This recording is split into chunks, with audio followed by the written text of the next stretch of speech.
ये क्लास 12 का केमिस्ट्री का न्यूमेरिकल है, इसमें टी हाफ दिया है और रेट कांस्टेंट के निकालना है, तो कैसे करते हैं। वरना हम क्वेश्चन भी दिखा देते हैं सैम्पल कि कब कैसे समझेंगे कि टी हाफ क्या है और रेट कांस्टेंट क्या है। ठीक, जैसे ये क्वेश्चन दिख रहा है आपको, in first order reaction SO2Cl2 reduces to half of the initial quantity in 60 minutes, calculate the constant for reaction, rate constant for reaction. अब आप इसमें साफ साफ देख सकते हैं, कैलकुलेट क्या करना है, रेट कांस्टेंट। तो रेट कांस्टेंट निकालना है, यानी के की वैल्यू निकालनी है। यहाँ से एक चीज़ ही समझ में आ गई, दिया क्या है फर्स्ट ऑर्डर रिएक्शन में, ये जो एक चीज़, ये कंपाउंड जो कह लिए या कुछ भी, ये रिड्यूस हो जाता है हाफ ऑफ द इनिशियल, यानी मतलब दिया था मतलब 100 दिया था, 100 में से हाफ रिड्यूस हो जाता है, यानी आधा रिड्यूस हो जाता है कितनी देर में, 60 मिनट में। टाइम दिया हुआ है 60 मिनट, ठीक है, 60 मिनट। टाइम याद रखिएगा, मिनट में दिया हो तो हमेशा सेकंड में चेंज करते हैं फिजिक्स केमिस्ट्री में ज़्यादातर, ठीक है। तो अब आपको टाइम टाइम जब भी इसमें दिया हो वो टी हाफ है, क्योंकि हाफ हुआ जा रहा है ना, कह रहे हैं, तो टी हाफ की वैल्यू 60 मिनट है, रेट कॉन्स्टेंट के निकालना है।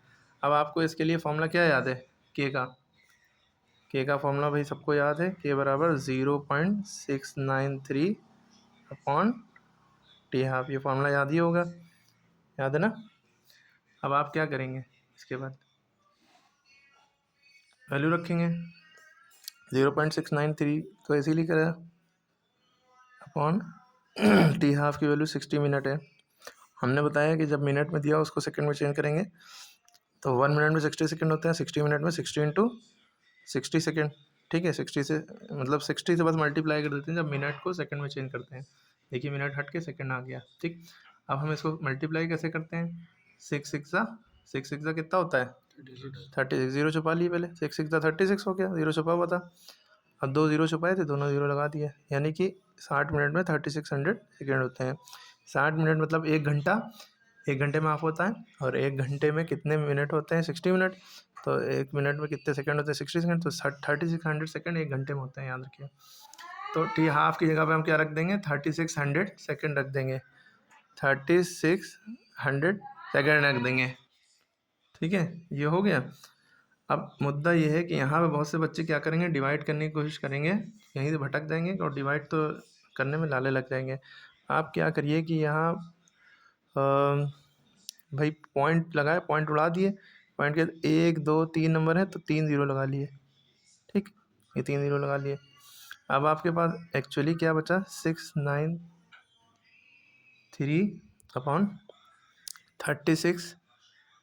अब कितने जीरो हैं, 1 2 3 4 5, 5 जीरो हैं। इसको ऐसे लिख सकते हैं 10⁵ अगर आप ऐसे लिखा रहने देंगे और सॉल्व करने की कोशिश करेंगे लाले लग जाएंगे, ठीक है। क्लियर हो गई बात, कैसे करा, शॉर्ट देखिए कर लिया, इसको एक्सपोनेंट फॉर्म में लिख लिया, जितने जीरो हैं बस उतनी 10 लिख लिए। ये ना कहिए सर 10 कहाँ से आ गया, याद रखिए 1 2 3 4 5 जीरो है तो 10⁵ मल्टीप्लाई करके लिख लिए बस। अब 693 अपॉन 36 है, आपके पास क्या बचा, 693 अपॉन 36।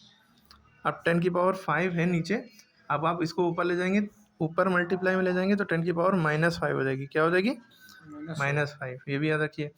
अब फोकस यहाँ पे है कि भाई इसको काटना है, दोनों 6 के टेबल में आते हैं क्या, नहीं 3 के टेबल में दोनों आते हैं, 3 1 दा 3, 3 2 दा 6, 3 2 दा 6, 3 3 दा 9, 3 1 दा 3।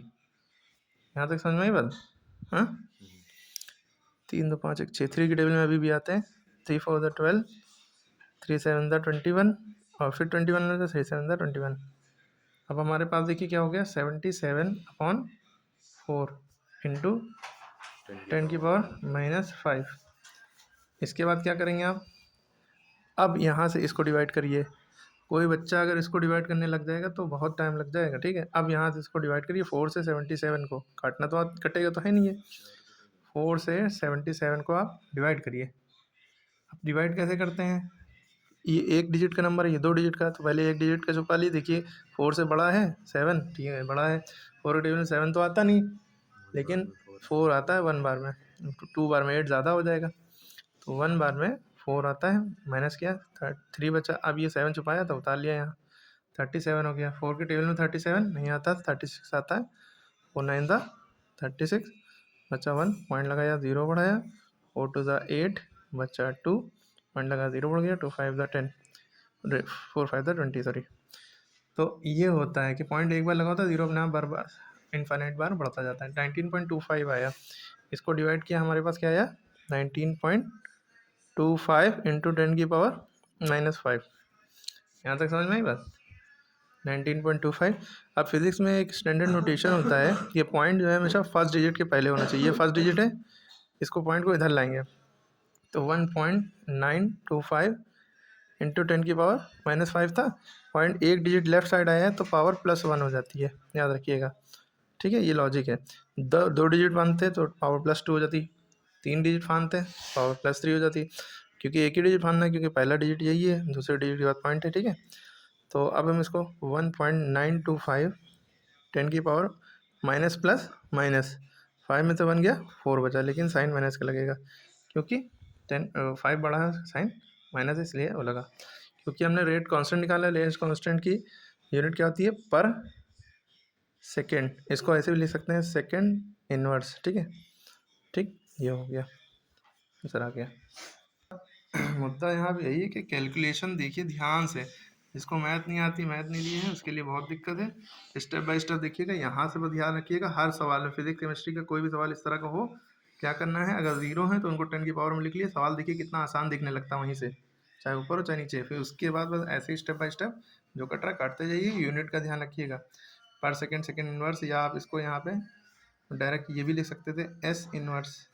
ठीक है, क्लियर है भाई बात? ये सब यूनिट है, आप कोई भी लगा दिए।